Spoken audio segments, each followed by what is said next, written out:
dia. Mas melhorou, mas podia ser um pouco melhor, né? Vamos então cantar para que nós possamos nos centralizar todos novamente num lugar só, que é a adoração ao nosso Deus. Cantando o hino 32. Deus é nosso Pai amado.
Número 150.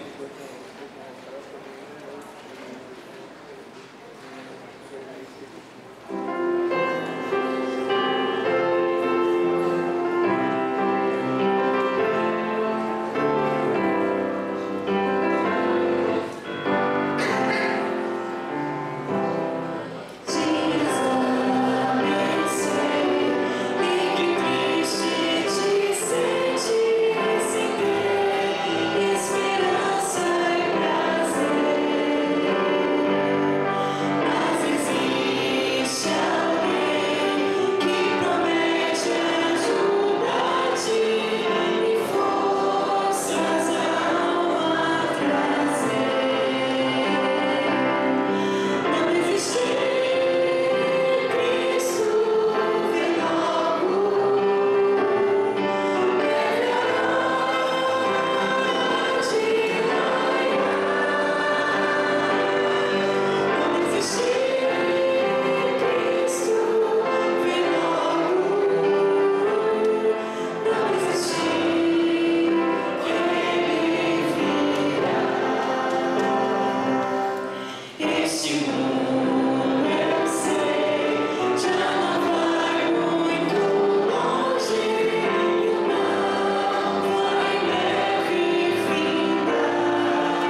Oremos.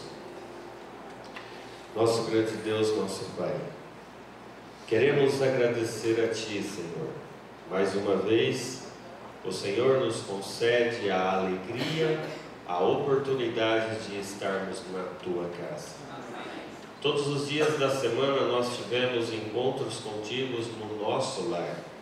Mas hoje, Pai, nós viemos aqui. Este é o Teu templo. Este é o local onde nós sentimos mais intimamente a Tua presença.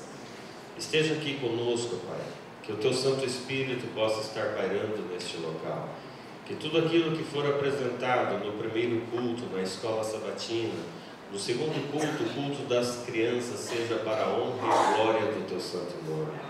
Nos assista, Pai, dá-nos a alegria da Tua presença, em nome de Jesus. Amém. Ainda em pé, vamos louvar a Deus cantando o hino 20 Povos do Senhor, número 12.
Em atitude de reverência, vamos postar os joelhos para falarmos com Deus.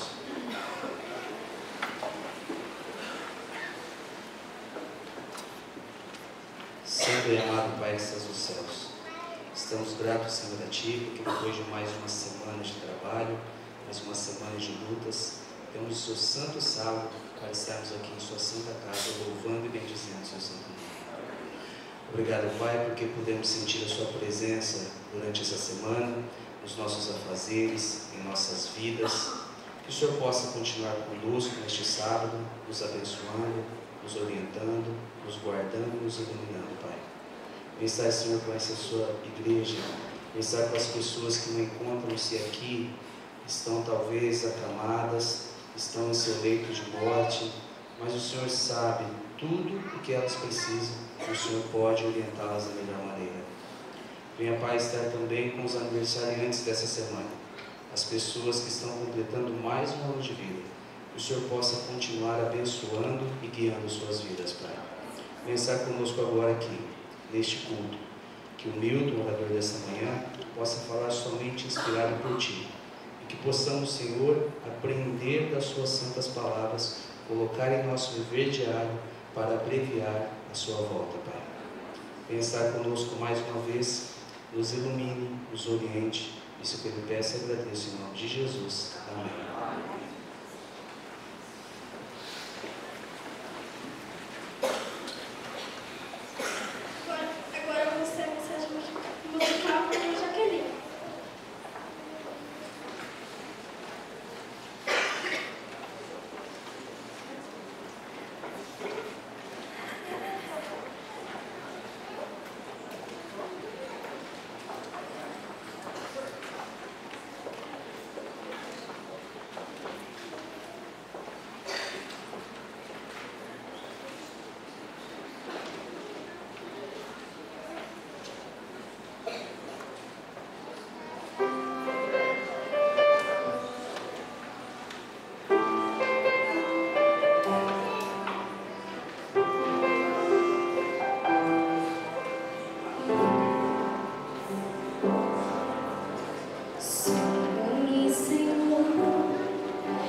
Bom dia. Antes do nosso vídeo para reflexão, temos um anúncio rápido aqui. Nós teremos hoje em Marialva, no Teatro Municipal de lá, a apresentação do coral jovem do NASP. Teria ali um valor na entrada ali, mas agora a entrada lá é franca. Então, anúncio para a igreja, coral jovem do NASP, hoje no Teatro Municipal de Marialva, entrada franca a partir das 20 horas. Então, todos estão convidados.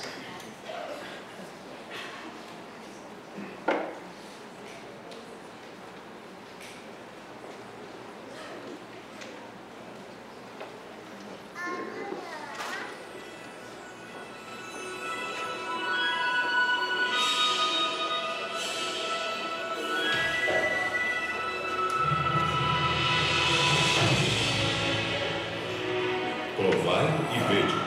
História de hoje. Primícias para Deus.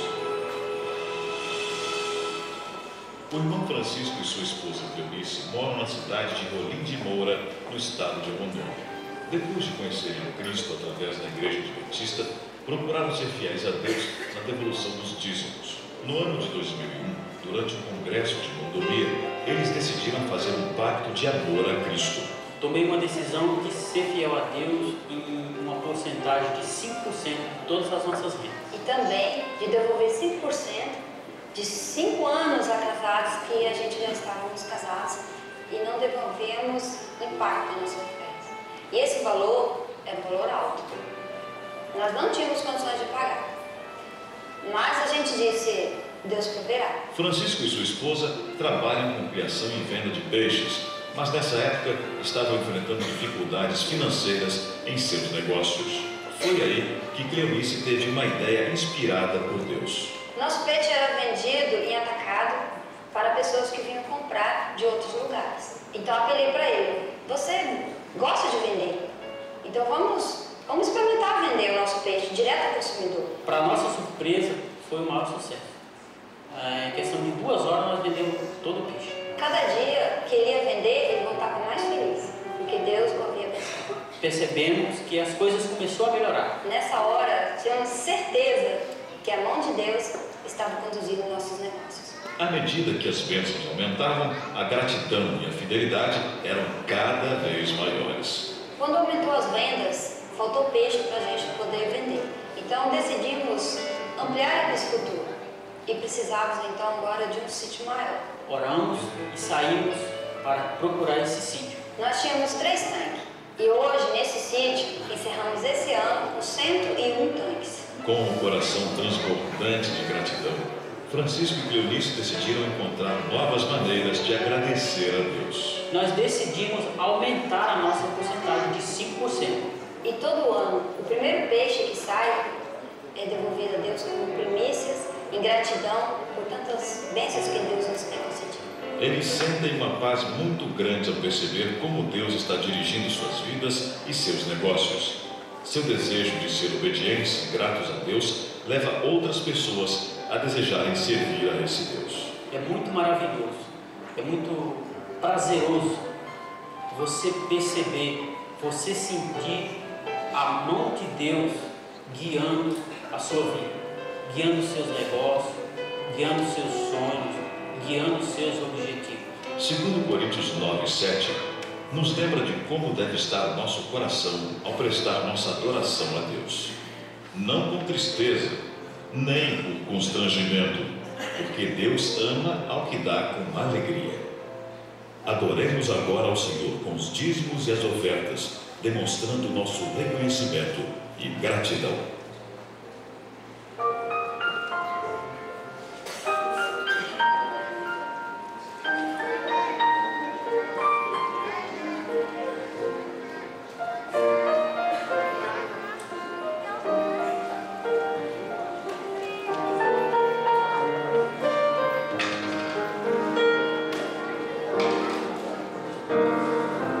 Tudo que sou, tudo que tenho.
possa aceitá-la, que ela possa subir como um cheiro suave até as mais alturas do céu. Obrigado, Pai, aos doadores fiéis que estão aqui nesta manhã. O Senhor possa abençoá-los ricamente. O Senhor possa abençoar também aqueles que ainda não fazem ou não fizeram. Que eles possam fazer as suas doações brevemente, Pai. Abençoe a cada um aqui, a cada família aqui representada. Temos um bom culto. Se eu pudesse, agradeço em nome de Jesus. Amém.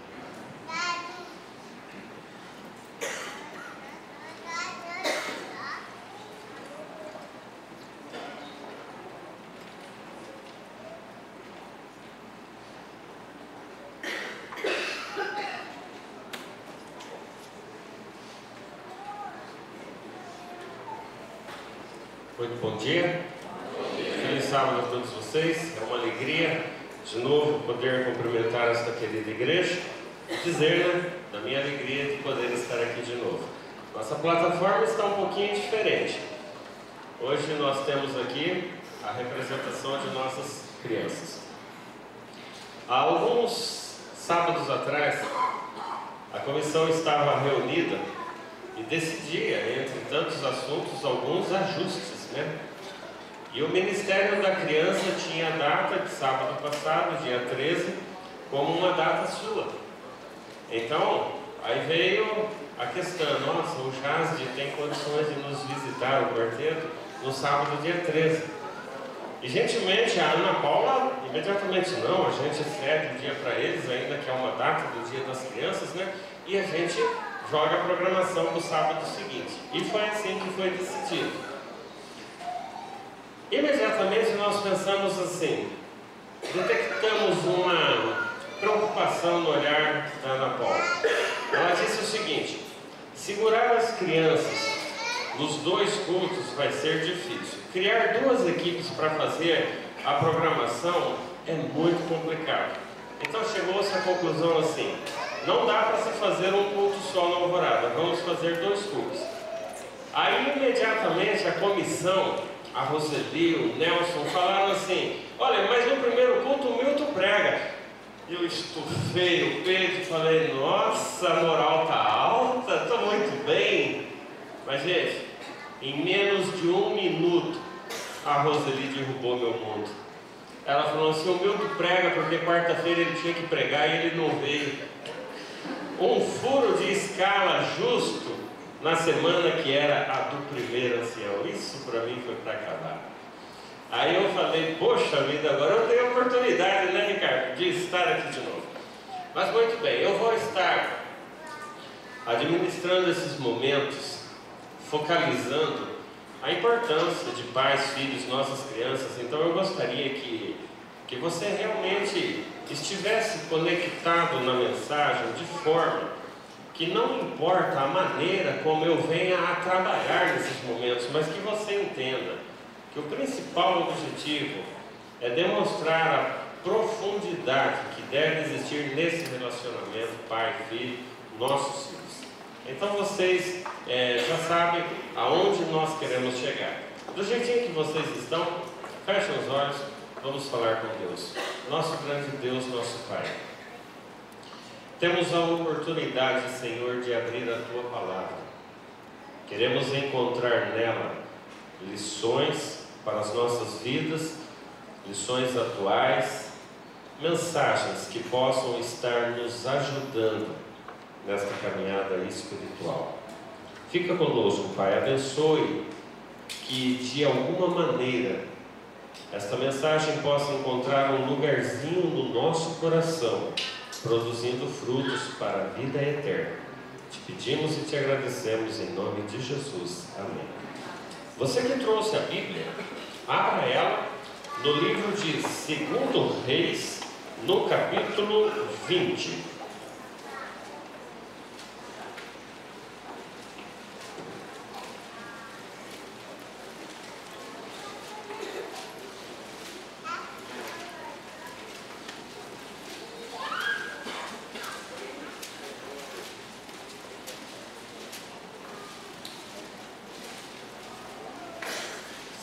Segundo Reis, capítulo 20.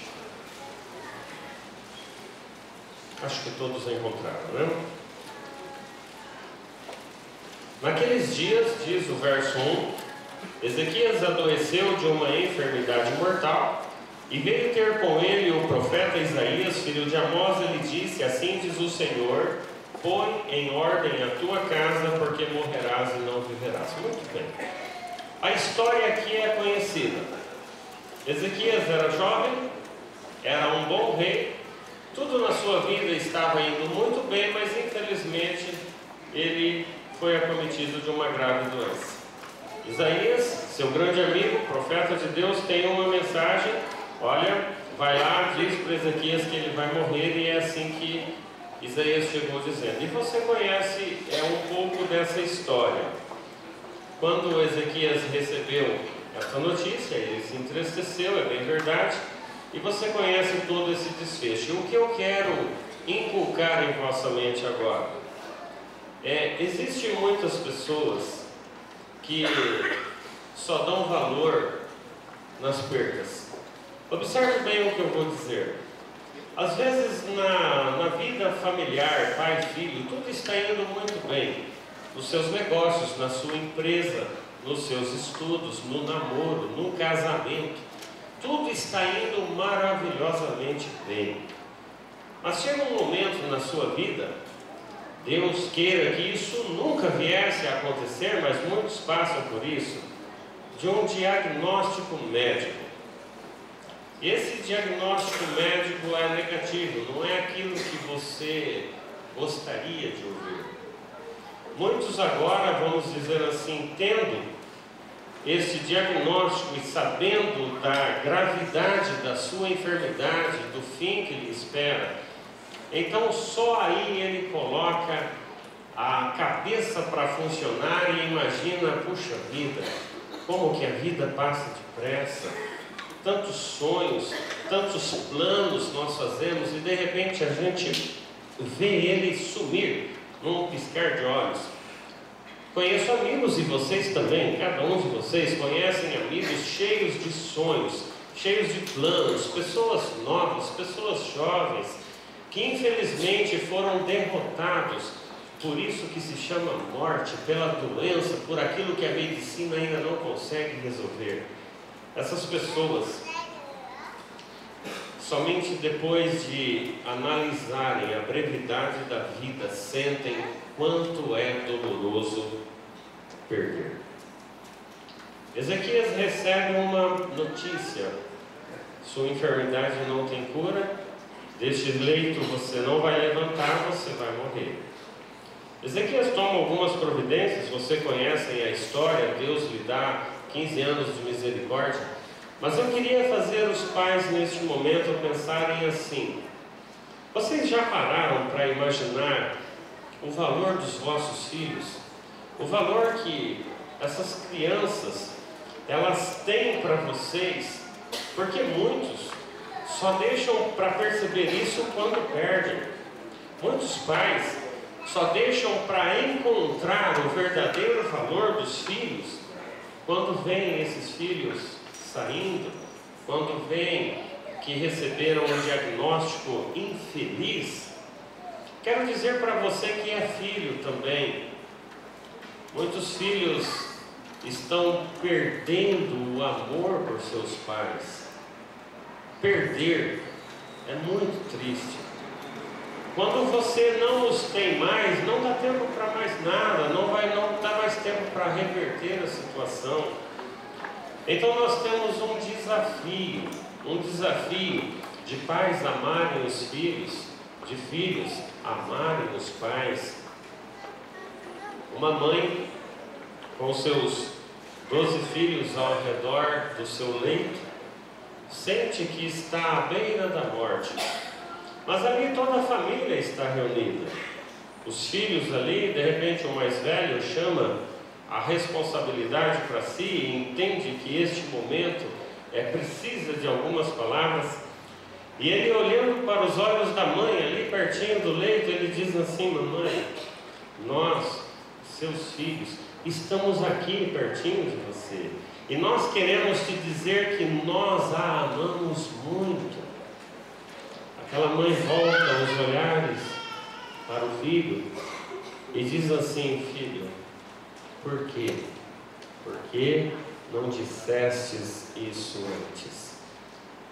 Quero dizer para você que é filho, não perca a oportunidade de dizer para os seus pais o quanto vocês o amam. Pais, não percam a oportunidade de dizer para os filhos o quanto eles são importantes.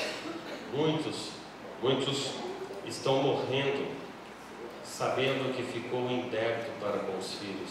Quando eu olho para esta mensagem da Bíblia, eu vejo muitas vezes o desespero de pais e de filhos, pais que perderam os filhos e de filhos que perderam os pais e agora não conseguem mais fazer mais nada, já passou, já se foi.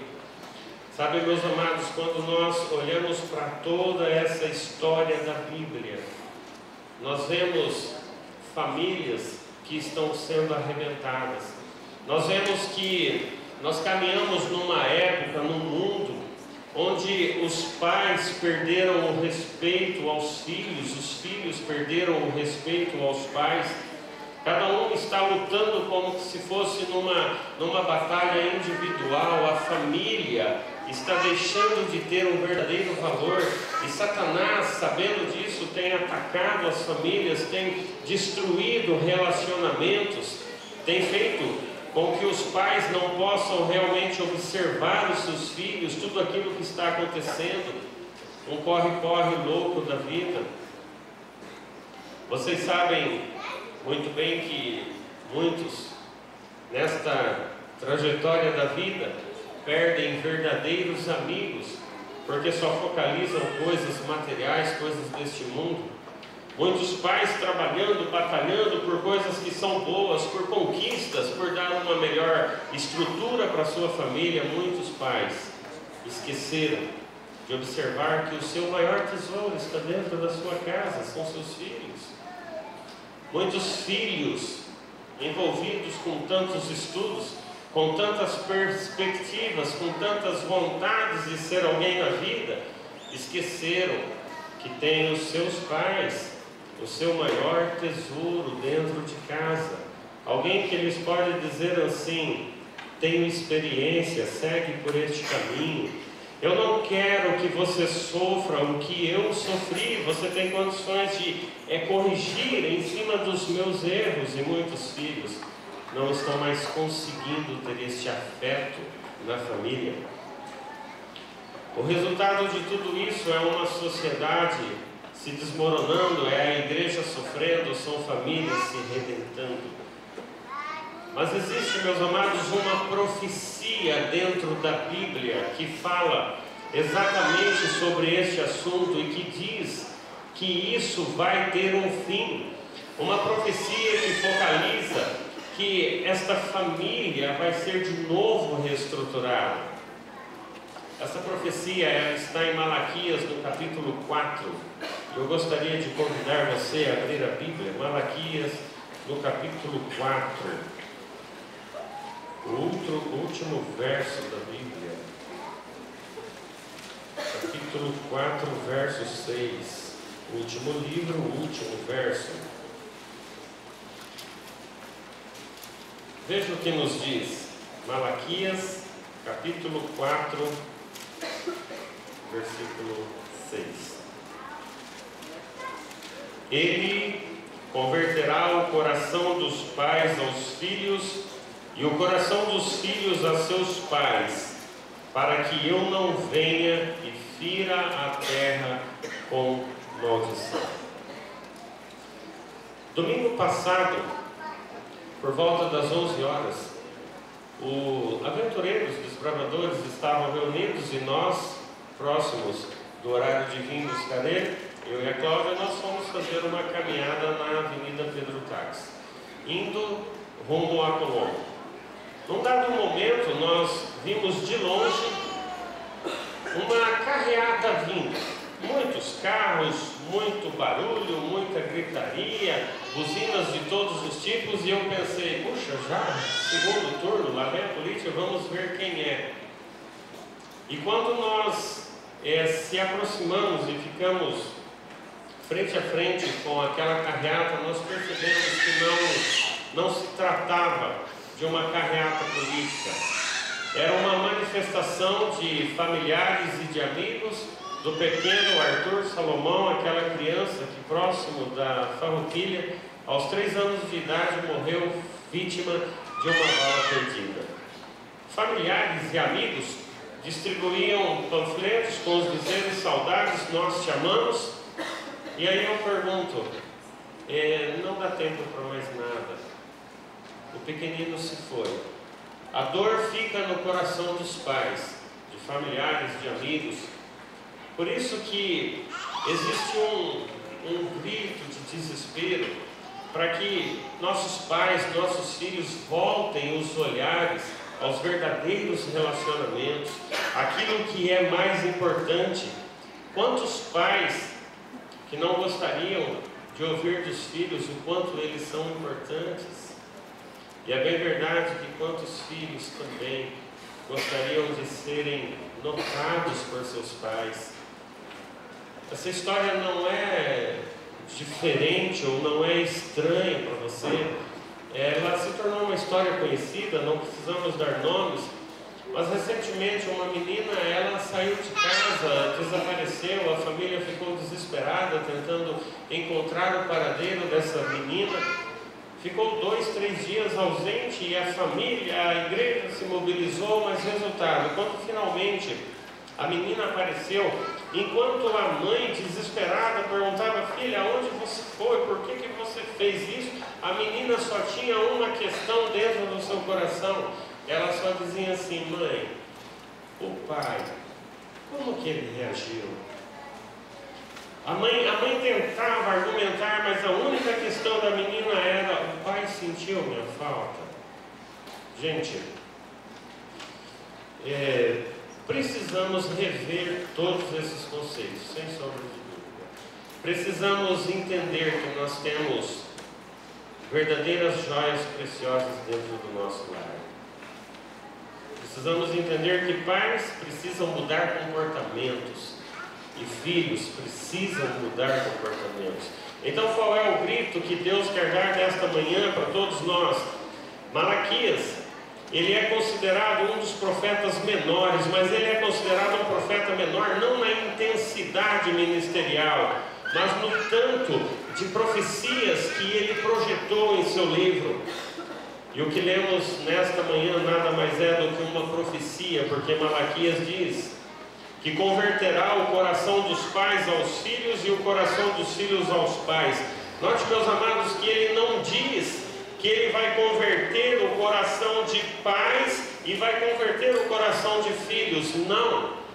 Malaquias está dizendo que Deus converteria o coração dos pais aos seus filhos e o coração dos filhos aos seus pais.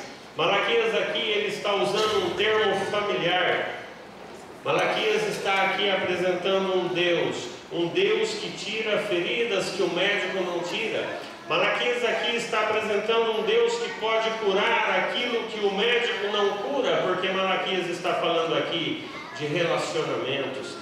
Malaquias está dizendo aqui de sentimentos, do que um pai poderia sentir pelo seu filho, do que um filho poderia sentir pelo seu pai. Por isso que ele diz que Deus converteria o coração dos pais aos filhos e o coração dos filhos aos seus pais.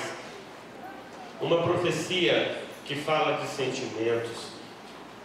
Malaquias, ele olhou para o ano de 2012 e ele viu que muitas famílias estariam se desmoronando porque pais perderam o interesse pelos seus filhos e filhos perderam o interesse pelos seus pais. Malaquias olha para o ano de 2012 e vê que os pais estão confiando os ensinamentos dos seus filhos apenas aos profissionais da área, professores, babás, instituições. Perdeu-se aquele vínculo de um pai inculcando na cabeça do filho entendendo o quanto o pai o ama. Malaquias olha para o ano de 2012 e vê que os filhos estão ligando para os seus colegas a fim de obterem informações e não aos seus pais. Por quê? Porque perdeu-se aquele valor que o pai, que a mãe tem, aquele valor sentimental, aquele valor de carinho, de amizade. Malaquias profetizou que haveria uma crise familiar, uma crise de valores, e ele sabia que Satanás investiria contra pais e filhos, tentando destruir aquilo que é mais importante, que é a família. E se você olhar para este texto com atenção, você vai perceber que Malaquias está falando de uma aliança paterna. Você vai perceber que Malaquias está dizendo que faria Deus, que faria pais amarem os filhos e faria filhos amarem os pais. Nas lutas desta vida, um estaria defendendo o outro. Quando o filho sente medo da vida, ele chegaria ao pai e teria ali um verdadeiro escudo, alguém que realmente pudesse lhe nortear a vida, e ele abriria o seu coração ao seu pai e diria: pai, se fosse o senhor, o que o senhor faria? Ele estaria pronto para ouvir as orientações de seu pai. Muitas vezes, quando os pais, pela dureza da vida, pelos vários tombos, as frustrações, se sentirem pequenininhos, os seus filhos chegariam e diriam: pai, levanta a cabeça, você ainda é o meu herói. Então essas coisas precisam ser mudadas, precisam ser restauradas. Nesses últimos dias, Satanás tem se levantado com grande fúria. Satanás sabe que nós estamos muito próximos do ressoar da 7ª trombeta. Ele sabe que Jesus Cristo está para voltar a este mundo. E sabendo disso, Satanás tem intensificado suas lutas. Se você observar um pouco da história, você vai perceber que no passado, Satanás atacou nossos heróis da fé. Mas o Espírito de profecia diz que o sangue derramado era como semente, e Satanás entendeu que esse não era o método correto. Então ele mudou a sua estratégia. Satanás começou a atacar a liderança, começou a atacar os pastores, mas ele percebeu que a igreja se uniu, que a igreja entendeu que pastores e líderes são humanos, passíveis de erro, e ele, que é expert em criar estratégias, ao perceber isso, Satanás então ele mudou o foco.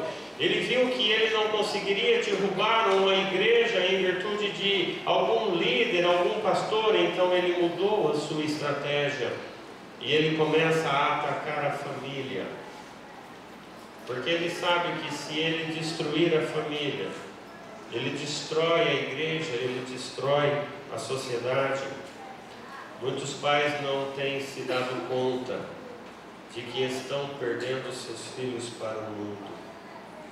Estão envolvidos com tantas atividades no trabalho da igreja, que muitas vezes não têm tempo de observar o seu tesouro.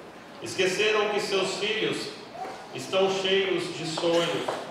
Esqueceram de parar para poder ouvir a respeito desses sonhos, das inquietudes, das frustrações. Muitos filhos estão buscando orientações fora do lar, porque não conseguem mais encontrar um sustento de base na família, não conseguem mais encontrar a amizade nos pais.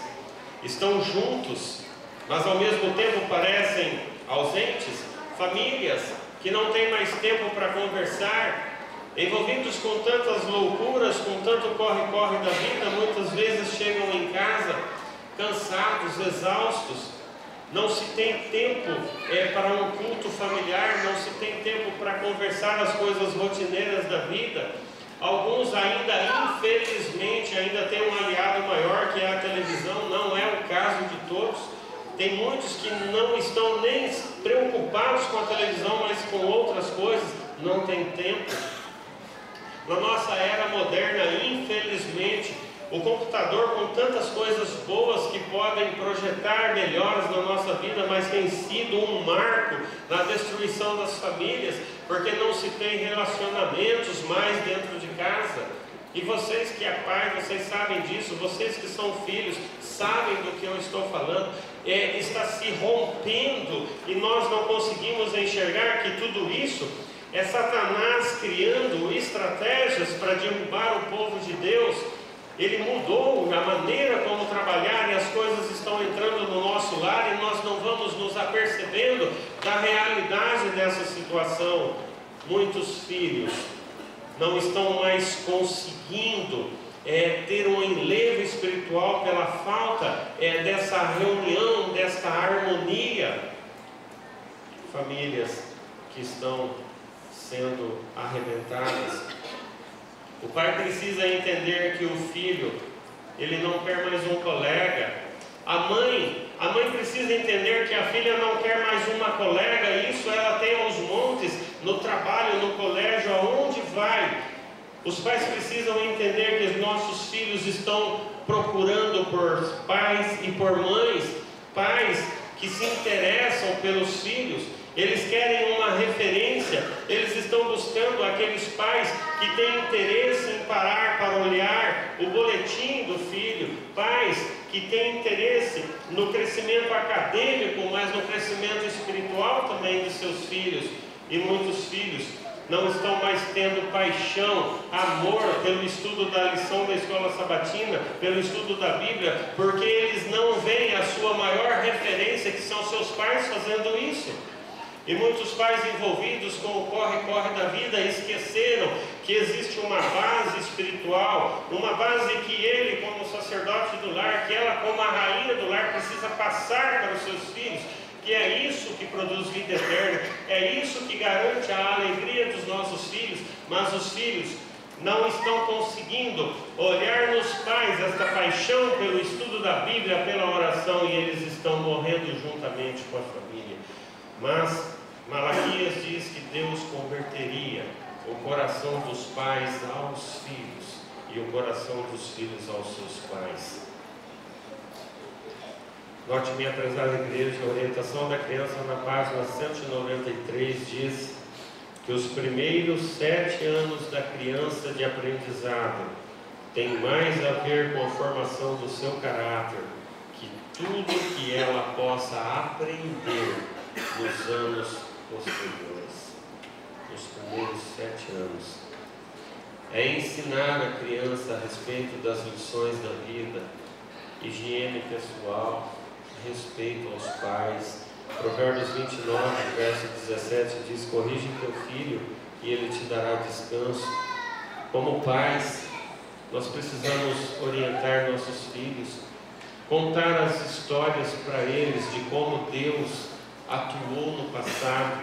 Um dia, quando eles forem confrontados com os reveses da vida, com as situações desconfortáveis, com as provações, eles vão lembrar dessas histórias. E eles vão entender que o mesmo Deus que cuidou dos nossos pais no passado, o mesmo Deus que cuidou dos seus pais no presente, vai cuidar deles também, através de histórias que nós vamos inculcando nos nossos filhos. Existem muitas crianças que nós poderíamos ressaltar numa mensagem como esta, crianças que tiveram uma instrução de base, de família, e que se tornaram alguém de sucesso na vida, principalmente no aspecto espiritual. Mas eu vou destacar apenas 2 que não é novidade para vocês: Moisés e Samuel. Se você olhar um pouquinho para a vida de Moisés, ele já nasceu numa época difícil, ele já enfrentou problema, ele já teve que ser escondido. Mas o que aconteceu? É como se nós pudéssemos distribuir a vida de Moisés em 3 etapas de 40 anos. E se você olhar para a formação desta criança, deste homem, que foi considerado o maior homem que pisou neste mundo, você vai ver que a formação dele lá, nos primeiros momentos de vida com a sua mãe, o fez tomar as decisões que ele tomou, deixando as regalias do faraó e assumindo a responsabilidade de tirar aquele povo, cerca de 2 milhões de pessoas, a atravessar um deserto onde ao menos sequer ele teria uma garantia de como alimentar aquele povo. E Moisés, um homem, um ser humano, ele foi um intermediário. Deus pôde usá-lo de tal forma que desde um rosto resplandecente até um milagre de fazer sair água da rocha, de abrir o mar vermelho, ele foi uma verdadeira referência, a tal ponto de que neste mundo nenhum homem pisou tão íntegro como Moisés. Uma orientação de base. Se você olhar para a história de Samuel, você vai ver que ele já foi dedicado dentro do ventre. Quando Samuel nasceu, Ana poderia dizer assim: eu vou levar meu filho para o santuário. Nunca. Lá estava uma maior bagunça, ele com seus filhos não estava sabendo administrar coisa nenhuma. Ana poderia ter dito assim: é meu filho, eu prometi dedicar ao Senhor, então eu vou dedicar, eu vou fazer o melhor, e ela faria. Mas, no entanto, existia um vínculo entre ela e Deus, e ela tomou a decisão de levar o pequeno Samuel no sacerdote, ainda que isso fosse, de certa forma, contra a sua vontade. O que veio a ser Samuel? Samuel se tornou um grande profeta, um dos maiores profetas que nós conhecemos. Participou de toda a cúpula dos juízes de Israel, mudou a história do nosso povo. Samuel teve uma instrução de base. Por isso que a Bíblia diz: ensina a criança no caminho que deve andar. Muitas vezes nós preparamos os nossos filhos para os confrontos desta vida, mas esquecemos dos confrontos espirituais. Precisamos rever tudo isso. Hoje, infelizmente, pais perderam o respeito por seus filhos, e os filhos estão perdendo o respeito pelos seus pais. Nós vivemos numa época onde os filhos não têm mais a mesma paciência que os nossos pais tiveram para com os seus avós. Você não pode falar alguma coisa que ele bate a porta na sua cara, que ele grita com você, que ele muda o tom de voz, que ele se fecha no seu mundo. Os pais estão desesperados porque não conseguem entender como lidar com o filho. Muitos filhos olham para os seus pais e tudo que eles queriam era que o pai reconhecesse que ele está aí. É como se ele jogasse um copo no chão para ser quebrado, dizendo: eu estou aqui, foi eu que quebrei, você está me enxergando. Chegará o tempo em que pais não terão seus filhos, e chegará tempo em que filhos não terão mais os seus pais, mas aí já é tarde. Até que Jesus não venha, esse inimigo que é a morte, ele estará separando famílias, ele estará fazendo pais entenderem de que não valeu a pena tantos compromissos quando perderam o seu maior tesouro, que são seus filhos. Ele fará com que os filhos entendam que não valeu nenhum sucesso acadêmico quando eles perderam seus pais. Muitos queriam voltar no tempo. Se meu pai estivesse vivo, eu faria tudo diferente, mas aí já é tarde, não dá mais tempo. Do outro lado, você vê pais que só trabalham, pais que muitas vezes estão envolvidos até com coisas boas que são as atividades da igreja, mas não têm voltado a atenção que os seus filhos merecem e querem. Malaquias profetizou que nos últimos dias isso seria mudado. Os pais voltariam a atenção para os seus filhos e os filhos reconheceriam o amor para com seus pais. Eu quero dizer para a minha igreja nesta manhã que esta é uma profecia para o povo de Deus, não para o mundo. O mundo lá fora não está nem aí para a família, para a estrutura, para aquilo que o pai pensa do filho ou que o filho pensa do pai. Eu não sei quantos que ontem conseguiram no horário do almoço dar uma olhadinha no programa, em um dos programas policiais, onde aquela senhora morena matou o seu marido, vítima aí de um confronto casual. E ela deu a primeira facada no pescoço, e quando ele caiu, ela deu tanta facada que ela não soube dizer quanta. E o repórter perguntava para ela: mas você não se arrepende? Nem um pouco. Irmãos, perdeu-se o amor, perdeu-se aquela coisa que pai ama filho, filho ama pai, hoje se mata por qualquer coisa. E Malaquias profetizou que isso seria mudado. Malaquias profetizou que Deus, Ele deseja restaurar relacionamentos, restaurar a família. Eu vejo casais de nossa igreja que passaram tempos juntos, têm os seus filhos, que coisa linda, uma família unida. De repente, por motivos que seriam basicamente corrigíveis, se o casal estivesse ao pé da cruz, que é Jesus Cristo, esses problemas seriam resolvidos, esses conflitos familiares, e a família seria reestruturada. Mas muitas vezes seguem um caminho que aos seus olhos parecem serem caminhos corretos, caminho do abandono, da separação, caminho que muitas vezes não focalizam o que vai ser os seus filhos no futuro. Muitas vezes filhos que sentem que estão perdendo seus pais, ao invés de se juntarem, de procurarem fazer de tudo para um relacionamento restaurado, eles colocam mais lenha na fogueira, apoiam aquilo que não deveriam apoiar. Malaquias profetizou que este tempo seria mudado, mas seria mudado dentro da igreja. Então o meu apelo está sendo para você que é membro desta igreja. Eu separei aqui 3 histórias, e eu só vou lançá-las porque são histórias conhecidas. Nós estamos dentro do tempo, mas eu queria levar vocês para uma reflexão de restauração de relacionamentos, e eu gostaria que vocês entendessem que o mesmo Deus que olhou para os nossos pais no passado e fez de tudo para que esses relacionamentos fossem restaurados, Ele olha para você que está em dificuldade com marido e esposa, esposa e esposo, pai, filho, filho, pai, você que está envolto a uma dificuldade, Deus está te desafiando. A mensagem desta manhã está gritando para você, dizendo: eu quero restaurar a sua família, a sua vida, o seu relacionamento. Você vê a história do filho pródigo. O filho pródigo traiu a sua família, traiu o seu pai. Ele sonhou com uma felicidade que estava na sua mente. Se eu tiver dinheiro, se eu tiver liberdade, eu vou ser feliz. E você conhece o desfecho da história. Enquanto se tinha dinheiro, ele estava aparentemente feliz.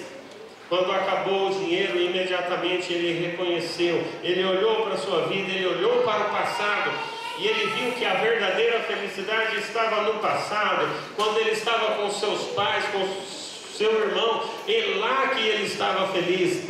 O mundo, a amizade, os amigos se foram, assim como se foi o seu dinheiro. E agora o filho toma uma decisão: eu vou voltar. Ele nem sonha como que o seu pai vai recebê-lo. Ele diz assim: se eu for um empregado, se eu for um jornaleiro, já está de bom tamanho.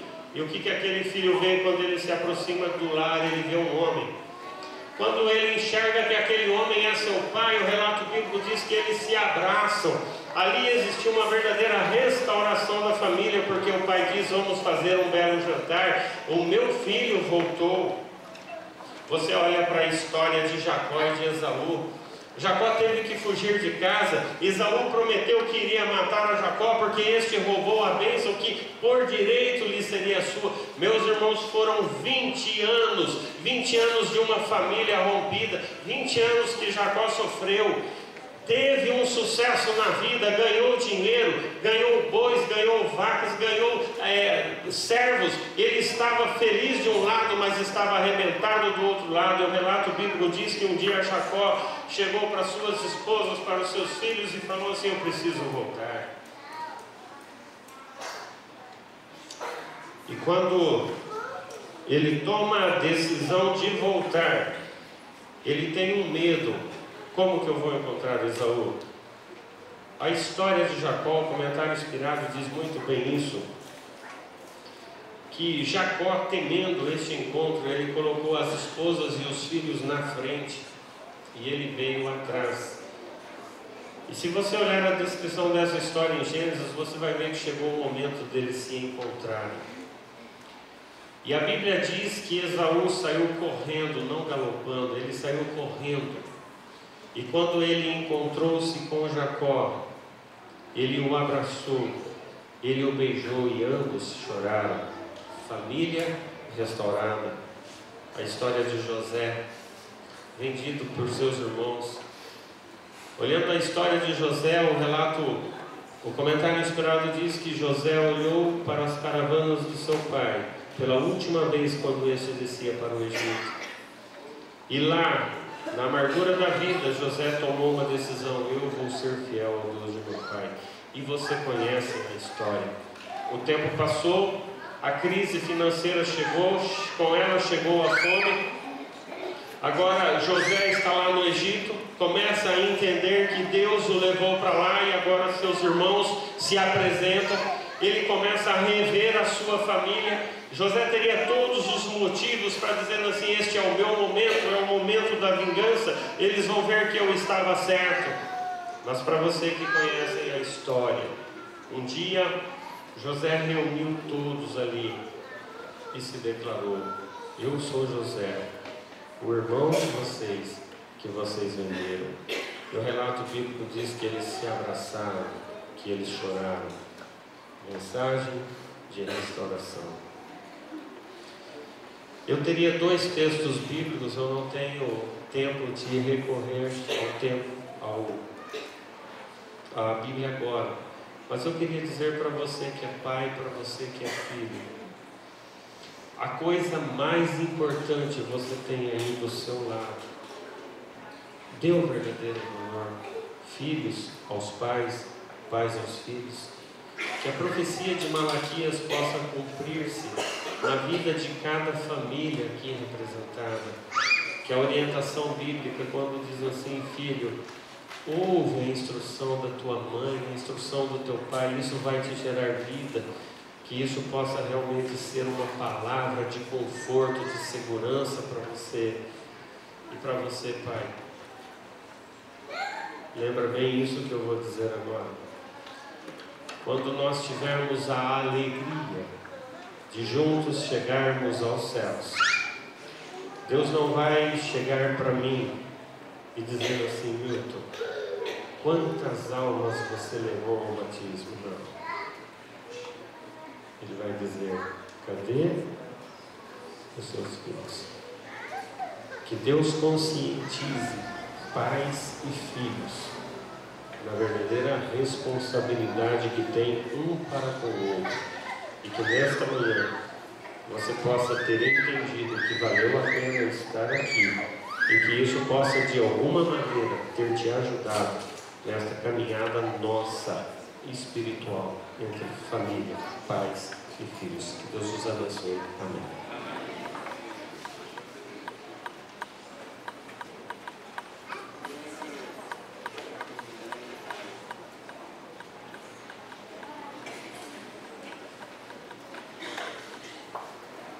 Agora iremos cantar o hino de número 454.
nosso grande Deus, nós queremos Te agradecer, Senhor, porque a Tua palavra é vida e ela é capaz de restaurar famílias e relacionamentos. Nós Te agradecemos porque o Senhor deixou histórias registradas na Bíblia onde possam nos mostrar a importância que o Senhor dá para famílias, para relacionamentos entre pai, mãe e seus filhos. Que o Senhor possa estar abençoando, ó Deus, nossos filhos, nossas crianças, futuro da Tua igreja. Que o Senhor possa estar abençoando de uma forma especial a nossa família. Que todos nós juntos possamos estar nos preparando para o encontro com Jesus Cristo nas nuvens dos céus. Fica com cada um de nós, ó Pai. Dá-nos a alegria de termos a Tua direção sempre em nossas vidas. E querido Pai, como cantamos, salva, Senhor, eu lhe peço, o nosso lar. Nós oramos em nome de Jesus. Amém. Amém.